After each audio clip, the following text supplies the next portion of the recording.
Hello, my name is Lee Hong. I am the Director of R&D Biomolecules at Biotage.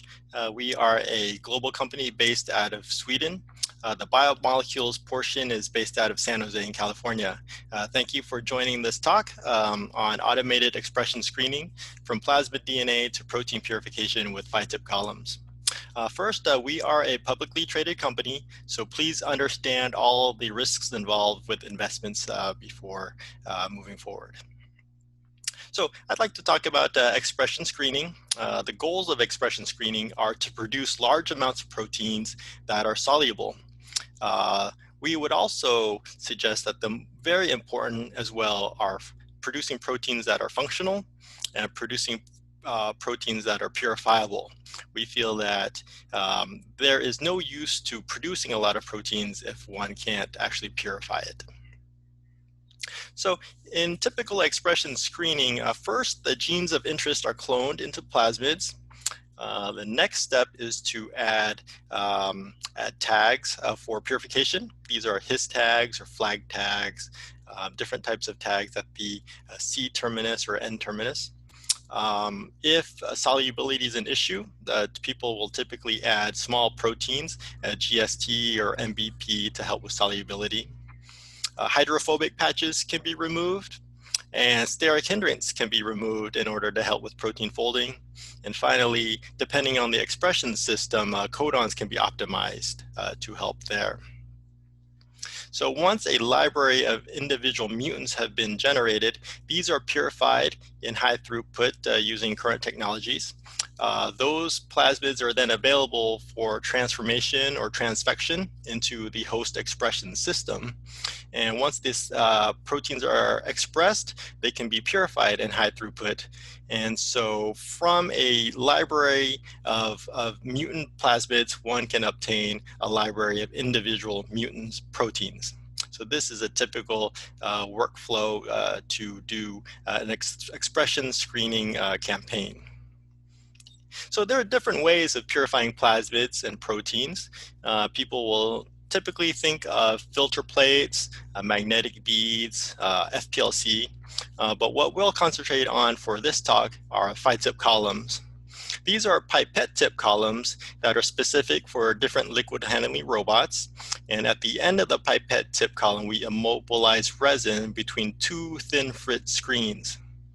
We're able to modify this part here in order to create different volume of chambers so we can pack different amounts of resin. And the resins we pack are typically affinity resins or different types of chromatography resins, ion exchange or hydrophobic interaction chromatography resins. So we have a lot of flexibility in what we pack and how much we pack. And so the advantage of automating plasmid and protein purification there are a number of them. We believe that process standardization is very important. And so as people come and go into the lab, there is a standard of work. There's improved productivity through automation, obviously less human errors. And very important to me is creating a work environment for laboratory personnel that is enjoyable. And finally, there are some obvious cost savings involved with decreasing the amount of hands-on labor time. And so what I'd like to show is how this technology works. And we call this dual flow chromatography. So pipette tips with resin immobilized at the end are packed in this cartoon here, and we're blowing it up to highlight what's happening. So as we dip down into sample, we can flow sample back and forth through the resin bed. As we flow back and forth through, we are increasing the chance that the nucleic acid or the protein is interacting with the resin. At the same time, impurities are allowed to pass up and down through, and sometimes they'll get caught in the interstitial space. The advantage of this back and forth flow is that we can control the residence time between the resin and the target molecule, and that allows us to drive this binding reaction to equilibrium. So at the end of the loading step, you'll see that we'll pack more and more of the resin with the sample that we want, the molecule that we want, and then we'll move the head into a wash buffer, and we'll pump that back and forth through. And the goal here is to remove the interstitial space here and dilute out these contaminants. The resin itself is immobilized between two thin frit screens that have virtually no dead volume. So the wash step is very efficient. For the most efficient wash, we'll actually move the columns into fresh wash buffer and do an additional dilution of this interstitial space. After the wash step, the columns are then moved to the elution buffer. And again, we do the elution with back and forth flow. So the molecule of interest is released and we're able to retain the sample in the plate. So using PhyTip columns in this format in 96 well heads with samples that are in micro-elution plates and deep well plates, we're able to track the samples. And so the flow-through plate will be able to analyze that for efficient binding. We can analyze the wash buffers to see if anything came out in the wash. Maybe we need to reduce the stringency. And then at the end, we have the pure protein or plasmid in the micro-elution plate. So with equilibrium binding, we're able to get very high concentrations of sample first on the column to get complete capture, and then off the column to get a high concentration. We get very good yield and very good reproducibility. And that's highlighted here. So the advantage of the PhyTip column is complete binding, high elution concentration. We can process any volume of sample. So if the sample is large, we can do a stepwise capture. So the column can dip down into one aliquot of sample, pump that back and forth 4 times, move to the next aliquot of sample, and pump that back and forth 4 times. We're compatible with different column sizes depending on the robotic system that you're using. And we get very predictable, scalable results, and we're compatible with high throughput automation. So we have clear advantages over technologies such as spin columns and magnetic beads. Our columns are compatible with the most popular liquid handling robots in the market. The MEA system is our system. There's a wide install base for that, and we also have systems that we're compatible with for 96 at a time throughput, as well as even the open trans for 1 at a time throughput. What we do on the production side is to purchase the tips that are specific for these liquid handling instruments, and we modify the ends of them to pack the columns. So for all of these different columns, we'll pack the resin between 2 thin frit screens, and we can pack different volumes of resin. So moving on into the next part of the talk is I'd like to highlight how our technologies are used for plasmid DNA Miniprep. So for a typical DNA Miniprep, the main challenge is the heterogeneous mixture that we have to deal with. So in the current technology, cells are pelleted, then the cells are resuspended, lysed, and neutralized, and then that neutralized sample is then transferred to the system of choice. So the supernatant is transferred to either magnetic beads or to silica plates. And this is the difficult part, because if the cells happen to be overgrown, for example, it's very difficult to transfer that supernatant without disturbing the flocculant. And it's very easy to carry that flocculant over to the plate or the magnetic beads. And if that happens, then the sample is fouled and there will be a failure. So the solution here at Biotage is to actually eliminate this transfer of the supernatant. Without doing that, we can then reproducibly have an automated solution that can process these samples. So how is it that we're able to process samples, these heterogeneous samples that are have so much flocculent material?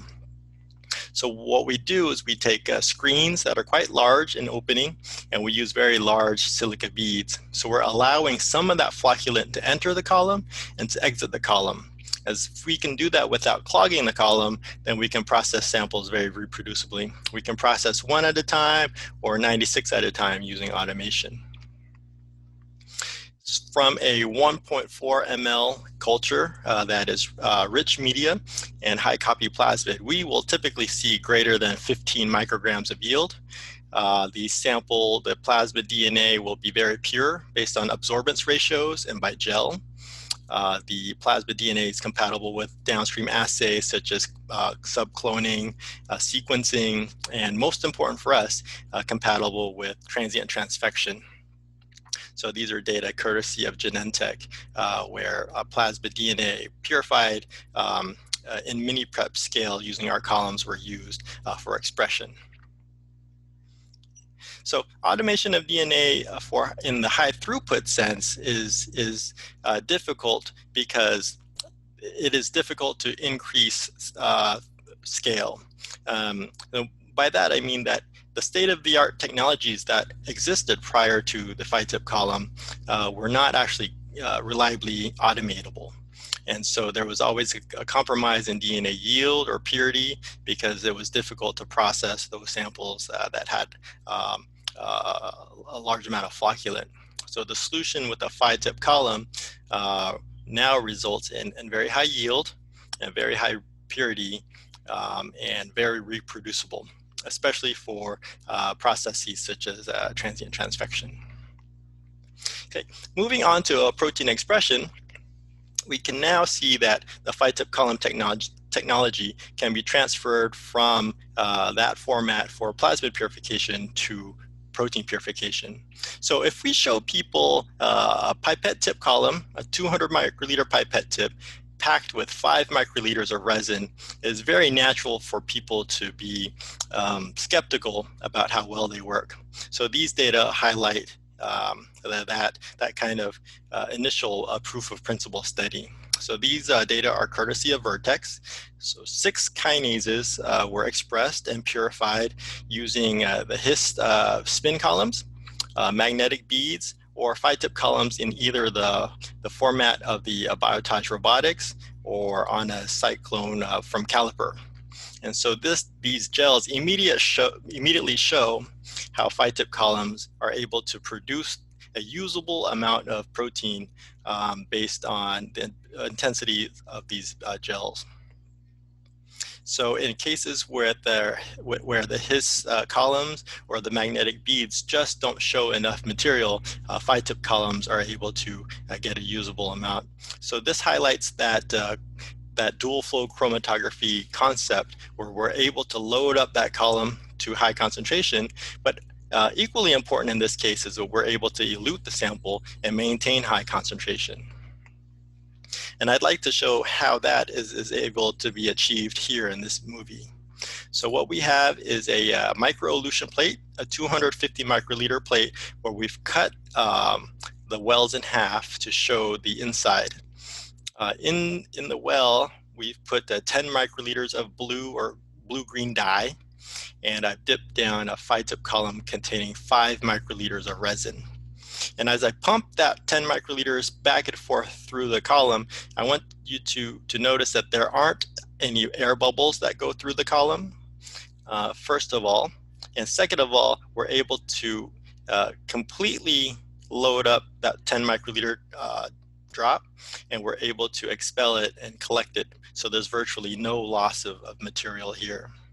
So if we can efficiently load up this 5 microliter bed with your sample and use a 10 microliter elution volume, we can keep the sample as concentrated as possible, allowing us to get clear results without having to do any further concentration steps subsequently. So that's shown here. In this experiment, what I have is my mock sample. So this is human IgG. And I've taken human IgG that I purchased in a purified form, and I mixed that with E. coli lysate to make this mock sample. And I'm doing a comparison between purification using spin columns from Pierce and PhyTip columns containing 20 microliters of resin bed, or PhyTip columns containing 5 microliters of resin. In each case, I'm purifying the samples in triplicate, and in the gel, I'm loading the samples so that I have a flow through next to elution, flow through, elution, flow through, elution. For the pure spin column, you'll see that the loading efficiency is very high. There's no residual IgG in the flow through, as highlighted here. However, I have to use about 200 microliters of elution buffer in order to release the IgG into my elution buffer. And at those concentrations, I'm not able to detect IgG in the elution in any of the 3 samples. When we look at the PhyTip columns packed with 20 microliters of resin, again, we are very efficient in our capture. So in the flow-through lanes, there's no residual IgG left, so we've completely captured the IgG. But because I'm using only 60 microliters to elute that sample, I'm able to maintain a higher concentration, and I can see that in my gel in these bands on the elution lanes.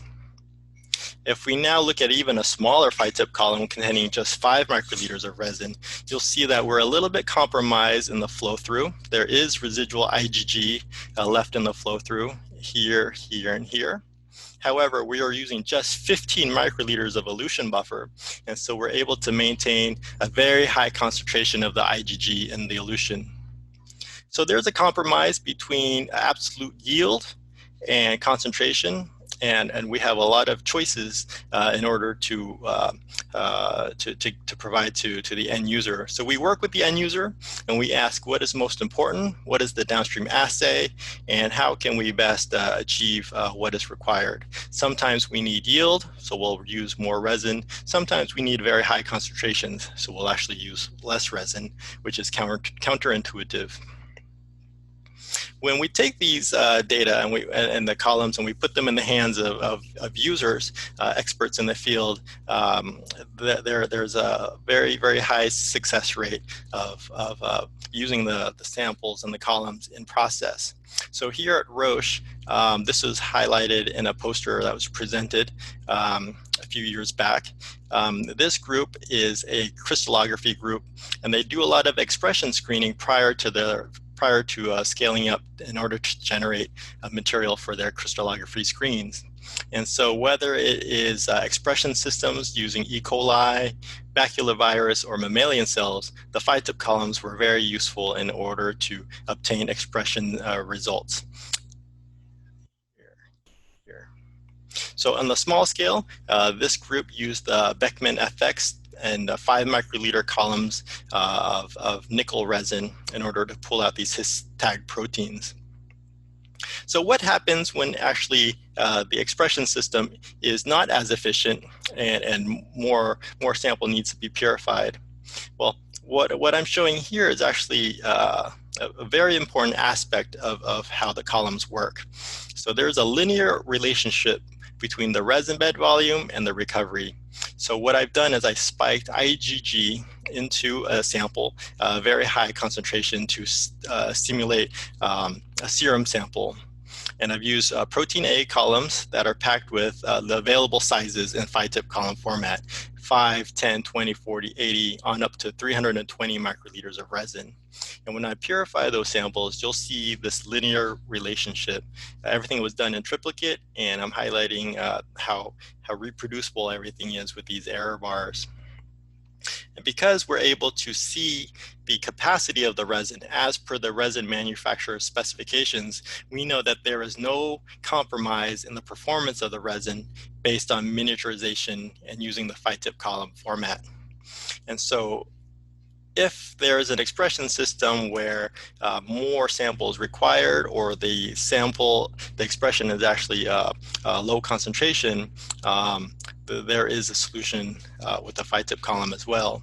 So if we increase the PhyTip column resin capacity, we're able to actually use columns to purify larger samples.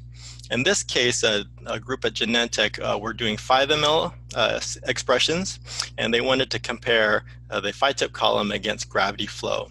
So regardless of the chemistry, whether it's nickel, flag tagged, or FC fusion proteins, the PhyTip columns compared almost identically, and maybe even a little bit better than gravity flow columns. So with 5 ml of expression, the 1 ml PhyTip column was used for stepwise capture. It would load up 1 ml at a time, do the wash and elution. And in this format, 48 samples were purified on this MEA system in about 8 to 10 hours. So what I've highlighted here is how naturally PhyTip columns can be used to purify plasmid and on through to the purification of the proteins. And what I'd also like to do now is kind of highlight what can the PhyTip columns be used for beyond expression screening. So we can pack any number of resins. As long as the resins are about 40 micron in diameter or larger, they can be packed into a PhyTip column. So they can be used for desalting, for reverse phase desalting, for capture of specific parts of antibodies, the light chains, heavy chains, fabs. We can use these columns to purify glutathione, GST tagged proteins, different chromatography resins, ion exchange, for example. And so there really is no limit to the types of applications that the PhyTip columns have been used for. So I'm going to highlight 3 different applications. The first one is on-column activity assay. And so this is an on-column assay used to look at activity of human telomerase. So in this experiment, we lysed 50 to 10,000 cells. Then we immobilized the enzyme, the complex, the H-TERT, which is the telomerase complex, onto the PhyTip column. And we added DNA DNTPs to the sample and cycled back and forth at 37 degrees. And that allowed us to generate these primer extension reactions on column. We analyzed by phosphorimeter, and we plotted that on this graph here. So if we take just crude sample, just cells, and we lyse them and we do the assay, you'll see that we have this kind of enhancement of signal when the number of cells are low. And as we increase the number of cells, we would actually expect a large signal. However, you see the suppression of signal here. When we do this reaction on column using the PhyTip column and processing the samples by first immobilizing the telomerase, we're able to see this linear reaction. So with more cells, we get more signal, and there's a linear relationship. Again, this really highlights how the PhyTip column can really be used using this back and forth flow, equilibrium binding, and high performance.